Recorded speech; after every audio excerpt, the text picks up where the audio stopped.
অষ্টম অধ্যায় অক্ষৰ ব্ৰহ্মযোগ পদ। শুনিত অমধ্য মাংস যাহাৰ ভোজন, এনোৱা ৰাক্ষসী কৃষ্ণে তাইৰ পিলাস্তন। মাৰিবে আহিলা তথাপিতো দিলা গতি, হেনয় কৃষ্ণৰ পদে নচাৰু কমতি। কৃষ্ণে কহিলন্ত অন্তে সপ্তম অধ্যাত, ব্ৰহ্ম কৰ্ম আদি যে পদাৰ্থ গোটাহাত। পাৰ্থে বোলে শুনিও ক দৈৱ কিৰ হুত, কাক বুলি ব্ৰহ্ম কৰ্ম কোন অধিভূত। আধি অধিদেৱ আধ্যাত্মক জানি কেন মতে, অধিদৈজ্ঞ ভিন্ন কৰি কহিলা পূৰ্বতে। কৃষ্ণে বোলে পাৰ্থ কিনো বুজিলা মৰ্ম, যি গোট অক্ষৰ নিস্ত্ৰে এহি গোট ব্ৰহ্ম। সবাকো ব্যাপী আজিতো আছে নিৰন্তৰ, জাতো নচলয় এতে বোলয় অক্ষৰ। কৃষ্ণে বোলে অক্ষৰ যে ব্ৰহ্ম কৰি বোলে, সবাক ব্যাপী আছে এতে ক নচলে। জীৱকেহে আত্মা বোলে জানা ধনঞ্জয়, স্বভাৱতে ভোক্তা ৰূপে দেহতে আছ। দেৱক উদ্দেশ্যি যজ্ঞ দৈৱ কৰে ত্যাগ, তাকে কৰ্ম বোলে জানিও ক মহাভাগ। একাদশ ইন্দ্ৰিয় মায়া মদ অহংকাৰ, পঞ্চভূত সূক্ষ্ম পঞ্চ তন্মাত্ৰ তাহা। এহিহে 24 তত্ৰে দেহ হুয়া জুত, জানিবা দেহকে বোলয় অধিভূত। অধিদেহ যাক বুলি পুৰুষ বৈৰাগ, সৰ্বঠায়ে থাকে সূৰ্যা মণ্ডলৰ মাজ। তেহু আদি পুৰুষ সৰ্ব দেৱতাৰ পতি, সেহি গোট অধিদেৱ জানা মহামতি। মই অধিযজ্ঞ সবাহাৰে অন্তৰ্যামী, প্ৰৱৰ্তক নিয়ামক ফলদাতা আমি। মোক অন্তৰ্যামী জানি বোলয় ঈশ্বৰ, এহি বুদ্ধি নিষ্ঠা ভক্তি বাহে পুৰুষৰ। আচুক জানিবে নাম লবে একবাৰ, দেহ যত পাপ আছে চন্ন হুৱে তাৰ। সৰ্বদা যে স্মৰে তাৰ কি কহিবে কথা, মৃত্যুকালে স্মৰণৰ শুনিও বিবস্তা। প্ৰাণ প্ৰয়াণত যিটো মোৰ নাম লয়, মোৰ স্বৰূপক পায়া চতুৰ্ভুজ হয়। আচুক মুহুৰ কথা প্ৰাণী আছে যত, দেখয় চিন্তয় যদি মৰণ কালত। হে পৰম ভক্ত বৈষ্ণৱসকল, এই অষ্টম অধ্যায় আৰম্ভ হৈছে পুতনাৰ কাহিনীয়ে। ইতিমধ্যে আমি এইখিনি আলোচনা কৰি গৈছোঁ। ইয়াৰ পিছত অৰ্জুনে প্ৰশ্ন কৰিছে, হে কিবা তুমি সপ্তম অধ্যায়ৰ শেষত যে কথাটো ক'লা, ব্ৰহ্ম হিচাপে মোক চিন্তা কৰা বুলি ক'লা, মোৰ বৰ সংশয় মিলিছে। ধৰি বহুত কিবা কিবি কৰি দিলা তুমি। তিন্ন তৰু লতা চৌৰাশী লক্ষ জীৱৰ কথা ক'লা, মই স্থিৰতা আনিব পৰা নাই। এই ব্ৰহ্মৰ বিষয়ে মই পুনৰ প্ৰশ্ন কৰিছোঁ, তুমি মোক এই ব্ৰহ্মৰ ভাষণো নিশ্চিত হিচাপে সিদ্ধান্ত দিয়া। এই অৰ্জুনে 7টা প্ৰশ্ন কৰিছে এই বুলি। হে প্ৰভু, ব্ৰহ্ম কি? কৰ্ম কি আৰু আধ্যাত্ম বুলি ক'লে কি বুজোৱা হয় আৰু তুমি যে কৈছিলা অধিভূত মানে নেকি বা অধিদ্ৰব্য মানে নেকি অধিযজ্ঞ মানে কি আৰু অক্ষয় বুলি কৈছা এই কথাখিনি মই বুজিবলৈ টান পাইছোঁ মোক পুনৰ কোৱাচোন প্ৰভু কিন্তু তাত এনেকৈ ভাঙি কোৱা নাছিলে গোটেইখিনি একেলগে কৈ থৈ আহিলে মানে সপ্তম অধ্যায় আকৌ সেইকাৰণে সেই প্ৰশ্নটোকে কৈছে লাষ্টত কোৱা কথাটো অৰ্জুনে জানিব বিচাৰিছে এতিয়া সেই অৰ্জুনৰ সেই প্ৰশ্নৰ উত্তৰত ক'ব বিচাৰিছে সেই অৰ্জুন যাৰ কোনোদিন বিনাশ নাই যি বস্তু কোনো বস্তুৱে নাশ কৰিব নোৱাৰে তাকেই ব্ৰহ্ম বুলি কোৱা তাকেই তুমি ব্ৰহ্ম বুলি জানিবা দ্বিতীয়তে যি সমস্ত ভূতত বা পদাৰ্থত ব্যাপী আছে ভূত মানে পদাৰ্থ বা জীৱকো ভূত বুলি কোৱা হৈছে সমস্ত জীৱ জগতত যি ব্যাপী আছে তাকেই কোৱা হৈছে ৰসৰ নোহোৱা অক্ষয় যাৰ ক্ষয় নহয় শেষ ক'ব নোৱাৰে আৰু যি সমস্ত প্ৰাণী জগতৰ চালক হিচাপে আছে যোৱাকালি আমি আলোচনা কৰিছোঁ পঞ্চম অধ্যায়ত 24 তত্ত্বৰ চালক যিজন আত্মা বুলি কোৱা হৈছে জীৱ এই জীৱকেই আত্মা বুলি কোৱা হৈছে আৰু ইয়াৰ পিছতে হৈছে কৰ্ম ভগৱন্তক উদ্দেশ্য কৰি আশা আকাংক্ষা কামনা এইবিলাক ত্যাগ কৰি ঈশ্বৰে এটা শৰীৰ দিছে এনেধৰণে কাৰ্য সম্পাদন কৰা কৰ্ম বুলি কোৱা হৈছে আৰু এই আমাৰ যিটো দেহ গঠিত হৈছে ইয়াৰ আগত তোমাক কৈছিলো পঞ্চ কৰ্মেন্দ্ৰিয় পঞ্চ জ্ঞানেন্দ্ৰিয় পঞ্চ তন্মান্ত আৰু পঞ্চ মহাভূত তৃতীয় তেজ মৰুত ভূমি বিষ্টা মন বুদ্ধি অহংকাৰ চেতন এই চাৰিটা লগালে 24টা হৈছে এই 24 তত্ত্বে যি শৰীৰ গঠিত হৈছে তাকেই বোলা হৈছে অধিভূত বুলি আৰু ইয়াৰ পিছতে আহিছে অধিদেৱ বুলি কৈছে অৰ্থাৎ আদি পুৰুষ বুলি কোৱা হৈছে আদিত্য যি সূৰ্যমণ্ডলত বাসস্থান কৰিছে এই বিশ্ব জগত যাৰ পৰা সৃষ্টি হৈছে সেই আদিত্য তেওঁ আদি পুৰুষ তেওঁ প্ৰথম পুৰুষ সেইকাৰণে আমাৰ যোৱাকালি ঠাই পেলাইছিলে এই যোগটো মই পূৰ্বে আদিত্যক কৈছিলোঁ এনেকৈ এটা অধ্যায়ত আমি পাই আহিছোঁ আৰু তাৰপিছত হৈছে আধিযজ্ঞ পৰম গুৰু পৰমেশ্বৰী হৈছে অধিযজ্ঞ হে অৰ্জুন তুমি এনেদৰে এই সমস্ত কথাখিনি জানিবলৈ ইচ্ছা কৰা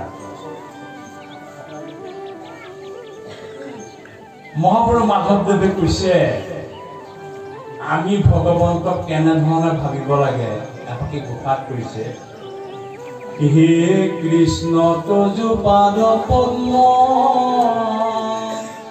পঞ্জৰ ভিতৰে মোৰ মন ৰাজহংস পক্ষী থাকক প্ৰভু সৰ্বথা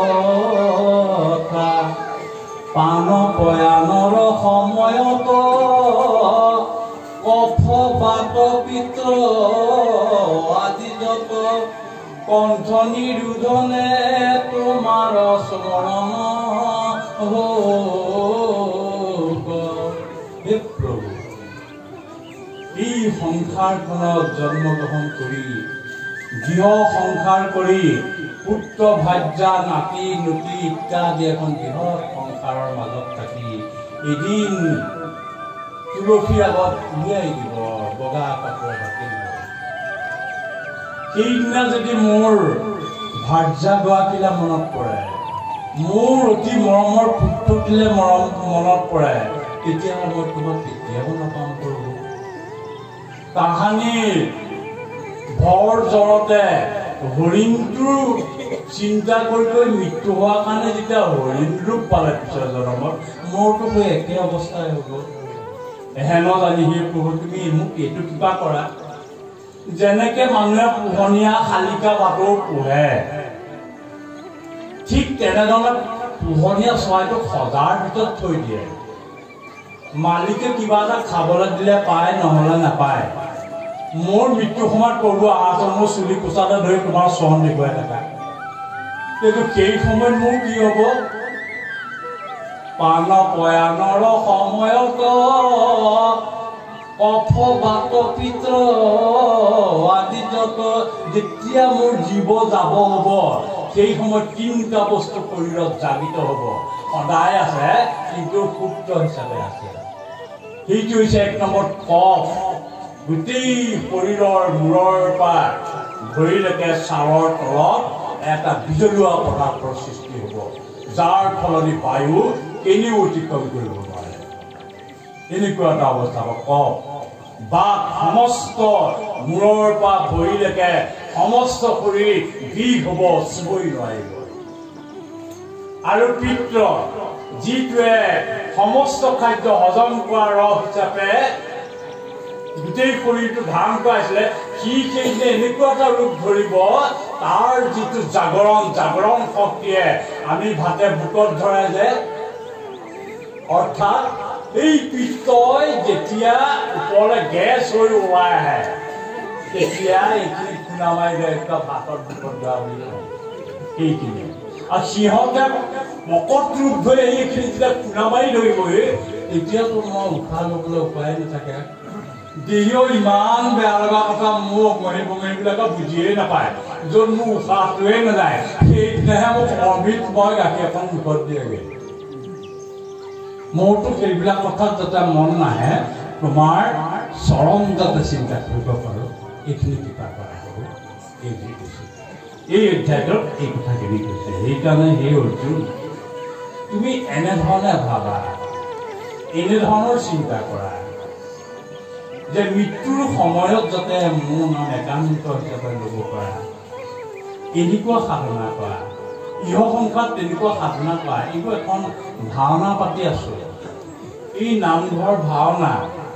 এই শাস্ত্ৰ পঢ়া ভাওনা কিয় এই ভাওনাখন যিদিনা হ'ব তুলসীৰ তলত ধুনীয়া বগা কাপোৰে ভাই এজনক খুৱাই দিব সেইদিনা বচনটো মুখস্থ আহে নাই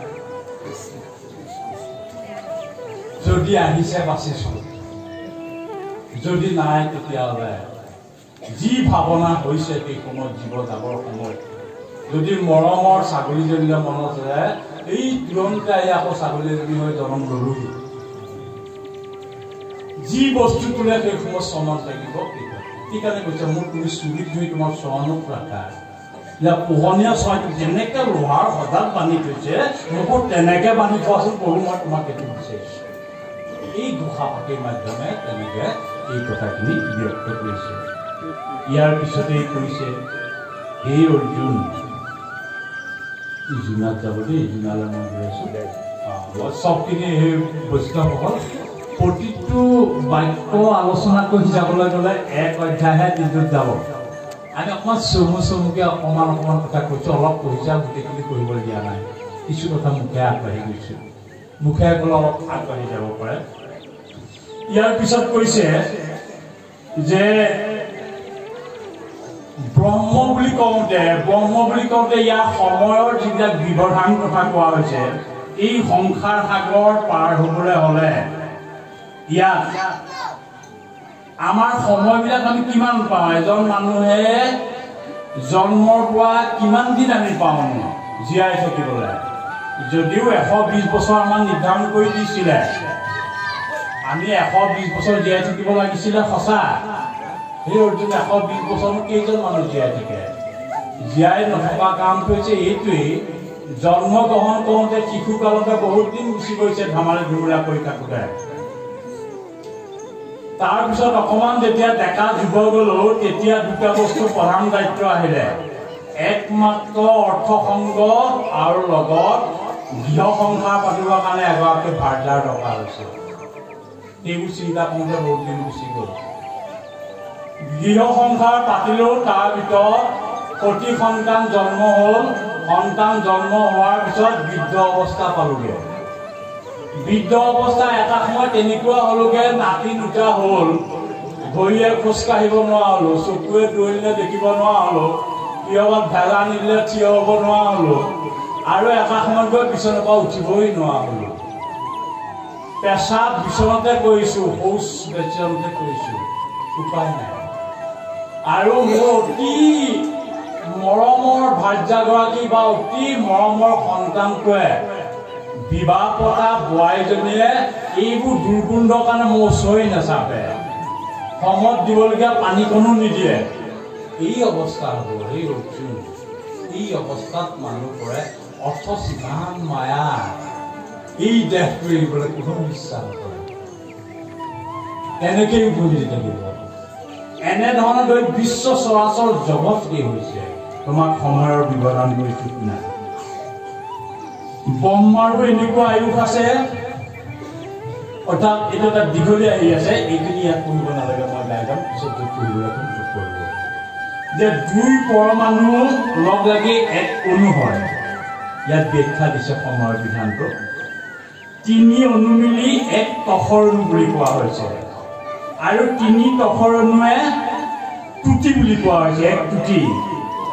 তেনেধৰণে 100 টুটিত এক বেদ বুলি কোৱা হৈছে, আৰু তিনি বেদত হৈছে এক কাল। আমি যে কাল কাল কৰি আছো, সময় বিভাজনটো এনেকে আহিছে। তিনি কালে এক নিমেষ বুলি কোৱা হৈছে। এক নিমেষ সময় থাকিবলৈ সময় নাই, সেইটো দিছে। আৰু তিনি নিমেষে এক ক্ষণ, অৰ্থাৎ বৰ্তমান হিচাপত 24.8 ছেকেণ্ড সময়। এতিয়া সময় এইটো তিনি নম্বৰ এক ক্ষণটো। আৰু 5 ক্ষণত এক নিষ্ঠা বা কাষ্ঠা বুলি কোৱা হৈছে, আৰু 5 কাষ্ঠাত এক লঘু, 22 মিনিট সময় বৰ্তমান সময় হিচাপে। এইটো এক লঘু। তেনেকে 15 লঘুৱে এক নাৰিকা বা এক দণ্ড বুলি কোৱা হৈছে। 2 দণ্ডত এক মুহূৰ্ত, এক মুহূৰ্তত 6 ঘণ্টা। 2 দণ্ডত, এক দণ্ডত 3 ঘণ্টা সময় থাকে। এইখিনিতে এটা কথা আহিছে, এজন মানুহ যেতিয়া মৃত্যু হয়, আমাৰ অসমীয়া সমাজত এটা কথা আছে, মানুহ এজন ঘৰত যতে মৃত্যু হ'ল, ঘৰ পেলনি গ'ল, এনেকুৱা কথা কিছুমান গাঁও সমাজত সোমাই আছে, হয়নে বাৰু? এজন মানুহ মৃত্যু হোৱাৰ পিছত 3 ঘণ্টালৈকে ভিতৰত থাকিলে উপবৃত্ত নহয়। অসমৰ বাহিৰতো এই ব্যৱস্থা নাই, অসমৰ বাহিৰতো ভিতৰতেই মানুহ মৰে। আমাৰ অসমত আকৌ এটা লোকাচাৰ এটা চলি আছে যে গৃহৰ ভিতৰত মৃত্যু হ'লে ঘৰটো পেলনি যায়। এইটো এটা লোকাচাৰ, শাস্ত্ৰীয় কথা নহয়, মোৰ মুখে মুখে চলি থকা এটা কথা। কিন্তু এজন মানুহ মৃত্যু হোৱাৰ পিছত 3 ঘণ্টালৈকে তেওঁ উপবৃত্ত, বা 3 ঘণ্টাৰ পিছত তেওঁ আকৌ ঘূৰি আহিব পাৰে। এক দণ্ড সময় তেওঁ চাব পাৰিব লাগে, চাব লাগে। কেতিয়াবা এনেকুৱা গাঁওবিলাকত আমি সমস্যাৰ সন্মুখীন হৈ আমাৰ ওচৰত বহু যায়, সত্ৰাধিকাৰবিলাকৰ ওচৰত যায়, ফোনাফুনি হয়, সেইকাৰণে কথাটো উল্লেখ কৰা হৈছে। এই যে দণ্ডৰ কথাটো আহিছে, আৰু ঠিক তেনেধৰণে 2 দণ্ডত এক মুহূৰ্ত 6 ঘণ্টা, আৰু 4 মুহূৰ্তত এক জাম বা পোহৰ বুলি কোৱা হৈছে, আৰু 4 দণ্ডত এক দিনো বোলা হৈছে। এনেধৰণে হৈছে 15 দিনত এক পক্ষ, এইখিনি কথা জানো, আৰু 2 পক্ষ 1 মাহ, এনেকে হৈছে। 12 মাহে এবছৰ, সেইটো কথা আমি জানিছো। আৰু আমাৰ 12 বছৰত মৃত পিতৃসকল যিসকল আদমাদি দেৱতা বুলি কওঁ, তেওঁবিলাকৰ এদিন হয়।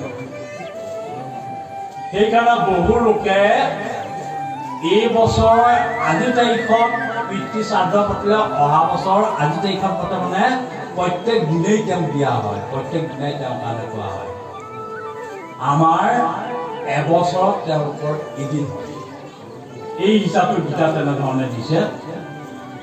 এইদৰে হিচাপ কৰি 4,32,000 বছৰত কলিযুগ হৈছে। কলিযুগৰ পৰিমাণটো এতিয়া কলিযুগ আজি আমি উপস্থিত হৈ আছো। কলিযুগ বেছি যোৱা নাই। 4,32,000 বছৰৰ ভিতৰত 5,000 মই পাহৰিছো। এই শংকৰ উৎসৱৰ সময়ত অংকটো উলিয়াই মিটিঙত কৈছিলো, এতিয়া মই অংকটো মনত নাই বাৰু। 5,000 প্ৰায় 30 বছৰ মানহে গৈছে তাৰ ভিতৰত। এইটো খাটাং নহয়, 5,000টো খাটাং 30 নে 24 নে এইবাৰ কিবা এটা বছৰ হৈছে কলিযুগৰ মাত্ৰ জ্যোতিষ শাস্ত্ৰৰ নিৰ্ণয় মতে। গতিকে কলিযুগৰ পিছত ত্ৰেতা যুগ 12,94,000 বছৰ আছিলে। দ্বাপৰ যুগ আছিলে 6,84,000 বছৰ আৰু সত্য যুগ আছিলে 17,28,000 বছৰ, 28,000। এই এনেধৰণে চাৰিওটা যুগ যোগ কৰিলে 43,20,000 বছৰ হয়। কলিযুগ, ত্ৰেতা যুগ, দ্বাপৰ যুগ এটাইকেইটা যোগ কৰিলে 4,20,000 বছৰ হয়। এই 4,20,000 বছৰক এক বুলি ধৰিলে এনেকুৱা 360 যুগত দেৱতাসকলৰ এটা যুগ হয়। বহুত দীঘল অংক। এইবোৰ ঘৰত অংক নকৰিলে ইয়াত ক'বলৈ নহয়। মই অংক কৰি আনিছোঁ চাই এইবোৰ কৰি থৈছোঁ মানে। অৰ্থাৎ 360 যুগত হয় 155,52,00,000 যুগ। ইমানখিনি হয়। কিমান যুগত দেৱতাৰ এটা যুগে হয়। তেনেকে দেৱতাৰ এটা যুগ পূৰণ 71 কৰিলে যিটো অংক হ'ব এইটো হ'ব 11,41,92,000 বছৰত 14জন মনুৰ এজন মনুৰ কাৰ্যকাল। এজন মনুৰ কাৰ্যকাল কিমান দিন? আৰু তেনেকুৱা 14জন মনুৱে শাসন কৰে। এতিয়া 6 নম্বৰজন মনুৰ শাসনকাল আমাৰ চলি আছে 14জন মনুৰ ভিতৰত। আৰু এইদৰে গৈ এটা সময়ত এই মনুসকলৰ তেনেধৰণে 100 বছৰত ব্ৰহ্মাৰ এদিন হয়। তাক অংকই প্ৰকাশ কৰিবলৈ যথেষ্ট জটিল। ইয়াত দিছে পৰাৰ্থ বুলি এটা সংখ্যা। 1ৰ পিছত 17টা শূন্য লগালে পৰাৰ্থ হয় বুলি কৈছে গীতাই। পৰাৰ্থ শব্দটো হৈছে এনেকুৱা অংক কিছুমান ইয়াত দিয়া হৈছে। এতিয়া এনেধৰণে ব্ৰহ্মাই ৰাতিপুৱা সূৰ্য উদয় হোৱাৰ লগে লগে ব্ৰহ্মাই সৃষ্টি কৰে আৰু গধূলি সূৰ্য অস্ত ব্ৰহ্মাৰ মতে দেই, আমাৰ মতে নহয়। আৰু সেই ব্ৰহ্মাৰ তেনেকে যিদিনা সূৰ্য অস্ত যায় তেতিয়া গোটেই বিশ্বখন ধ্বংস হৈ যায়, আকৌ নতুনকে সৃষ্টি কৰে। এনেধৰণে ব্ৰহ্মা এদিন দুদিন গৈ 108 বছৰ হলে ব্ৰহ্মাও পতন হয়। সেই জাতি অংক কৰিবলৈ যথেষ্ট জটিল। গতিকে ইমান বিশ্ব ব্ৰহ্মাণ্ডখনত আমি অতি ক্ষুদ্ৰ জীৱ। হে অৰ্জুন, এই বিশ্ব ব্ৰহ্মাণ্ডখনত তুমি চিন্তা কৰা যে কিমান জীৱ জগত আছে। সেইকাৰণে মহাপুৰুষ শংকৰদেৱে কৈছে গোবিন্দ গোবিন্দ গোবিন্দ গোবিন্দ গোবিন্দ ৰাম মুৰাৰী অনন্ত কোটিৰ ব্ৰহ্মাণ্ডৰ হৰি অধিকাৰী। প্ৰসংগ কৰি আছো কথা। এই কিমান তত্বৰ কথা লিখা আছে, কিমান কোটি আছে লিখিব নোৱাৰি। ব্ৰহ্মাণ্ড কিমান কোটি আছে লিখিব নোৱাৰি। অনন্ত কোটি বুলি কৈছে। এই যিমান কোটি নাথাকক এই সকলোৰে কিন্তু অধিকাৰী এওঁ কৃষ্ণ। এই কৃষ্ণৰ কথা কৈছে মহাপুৰুষ শংকৰদেৱে এনেধৰণে কৈছে। গতিকে হে অৰ্জুন, তুমি এই অনন্য ভক্তিৰ দ্বাৰা তুমি মোক ভক্তি কৰা, অসাধাৰণ ভক্তিৰ দ্বাৰা ভক্তি কৰা। তুমি এনেকুৱা কৰা, এই ভক্তিৰ সন্দৰ্ভত পৰম বৈষ্ণৱ দেৱৰকী নাৰদে কৈছিলে। নাৰদ ভক্তি সূত্ৰত উল্লেখ কৰিছে স্বতস্মিন পৰম প্ৰেমৰ পৰা ভক্তি হৈছে ভগৱন্তৰ পৰম প্ৰেম। প্ৰেম মানে প্ৰেম বুলি কওঁতে আমাৰ যুৱক যুৱতীসকলৰ অকণমান অসুবিধা হৈছে বুলি নাই হোৱা যদিও মই ভাবি লৈছোঁ হৈছে। প্ৰেম মানে যে ব্যাপক প্ৰেম। ব্যাপক প্ৰেম মানে কি? ব্যাপক প্ৰেমটো কেনেকুৱা? মাক দেউতাকৰ নিজৰ সতি সন্তানলৈ যিমান মৰম চেনেহ, এই জগতৰ সকলো সতি সন্তানলৈ নিস্বাৰ্থভাৱে কিমান মৰম চেনেহ থকা। কাইলে আমাৰ দেশৰ প্ৰধানমন্ত্ৰী নৰেন্দ্ৰ মোদী আহিব। তেনেকে দেশৰ ৰজাজনলৈ প্ৰজাৰ যিমান সন্মান, এজন দৰিদ্ৰ ভিক্ষাৰীলৈকো কিমান সন্মান থকা। ধন জন ঐশ্বৰ্য বিভূতি দান কৰোঁতা এজন দাতালৈ যিমান আদৰ, এজন চোৰ বা ডকাইতলৈকো ইমান আদৰ থকা। এনেধৰণৰ নিস্বাৰ্থ শূন্য ব্যাপক প্ৰেমক বোলা হৈছে ভক্তি। কি এই ভক্তি?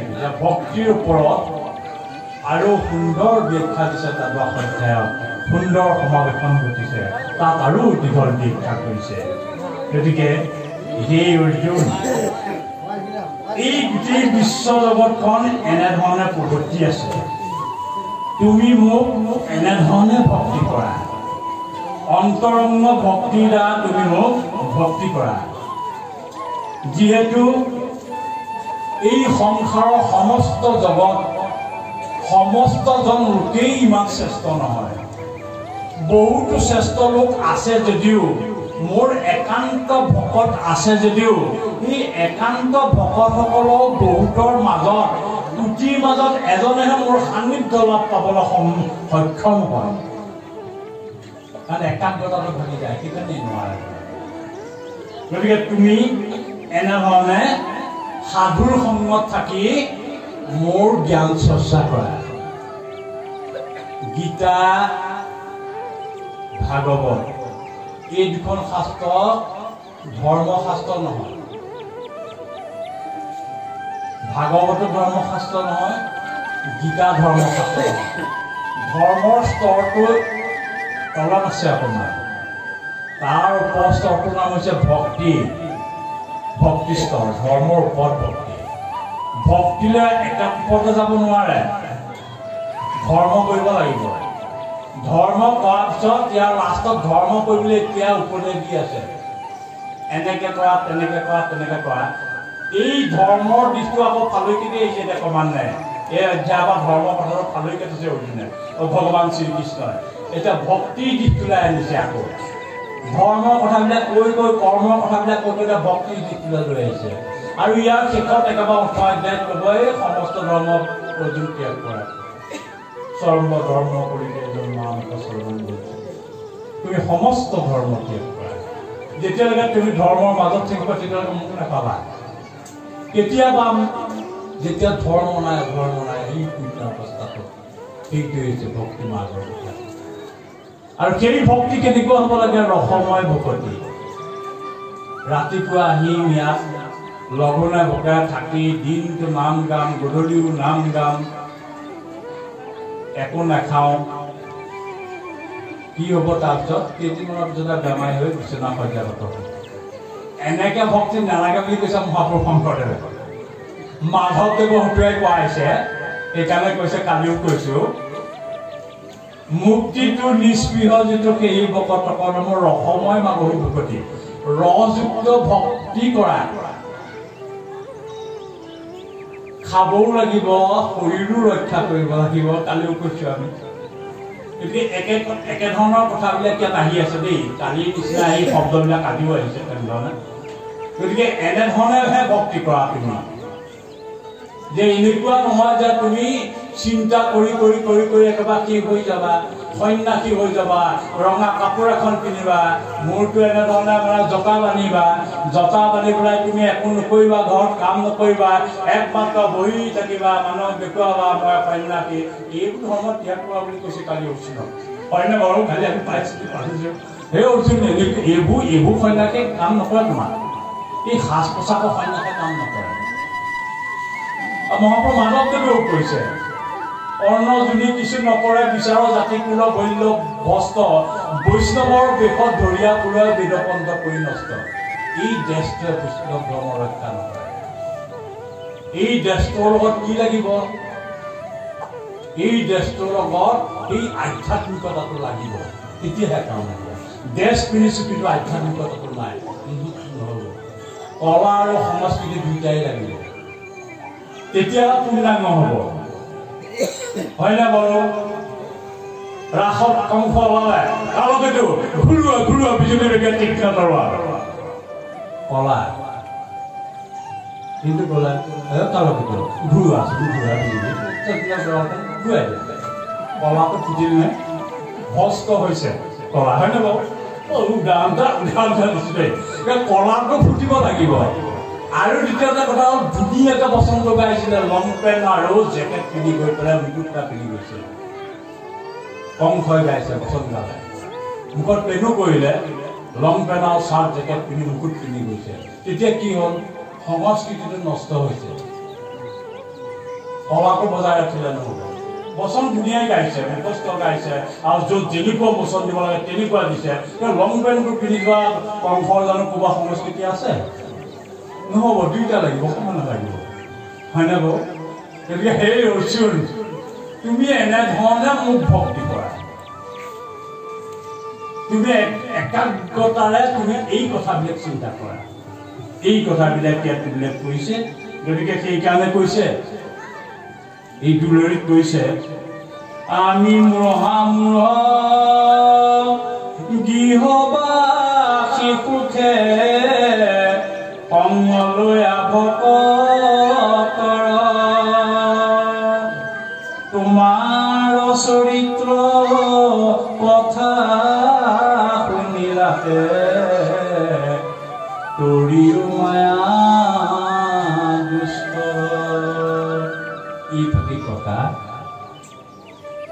পৰম ভকত উদ্ধৱে ভগৱান শ্ৰীকৃষ্ণক কৈছিলে একাদশ স্কন্ধ ভাগৱতত যেতিয়া পৰম তত্ত্ব কথাখিনি উদ্ধৱক কৈছিলে হে কৃষ্ণ তোমাৰ ইমান মধুময় বাণীবিলাক শুনাৰ পিছত এই পাৰ হ'ব নোৱাৰা যিখন মায়াময় সাগৰত মই ডুব গৈ আছিলোঁ মই আজি এই মায়াময় সাগৰখনৰ পৰা মুক্ত হৈছোঁ তোমাৰ কথা শুনি আৰু অৰ্জুনেও এইখিনি কথা উল্লেখ কৰিছে হে বৈষ্ণৱসকল এইদৰে এই সময়ৰ বিধানবিলাক দিয়াৰ পিছত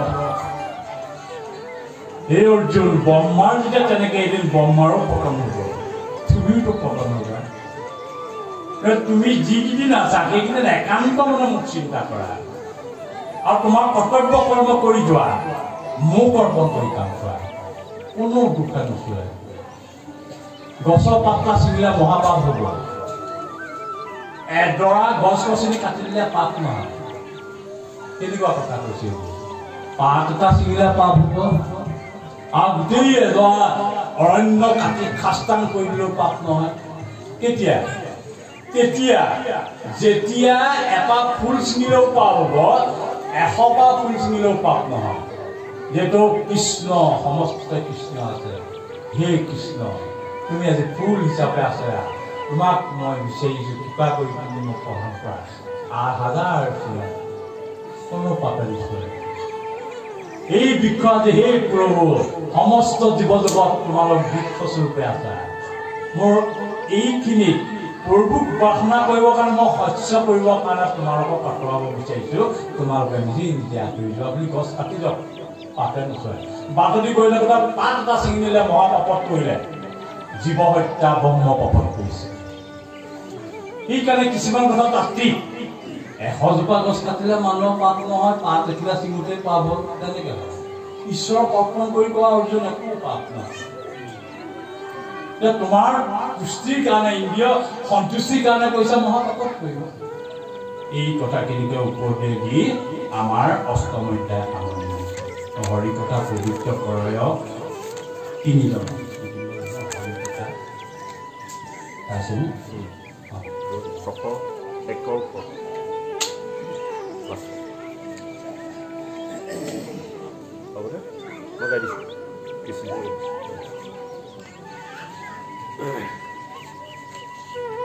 হৰি কথা প্ৰবৃত্ত কৰয় 3 জন, পঢ়ে কহে যিটো জনে কৰয় শ্ৰৱণ। ইটো মুখ্য 3 জনে সংসাৰ কতৰে, 3 ৰজে 3 হাত পুৰুষ উদ্ধাৰে।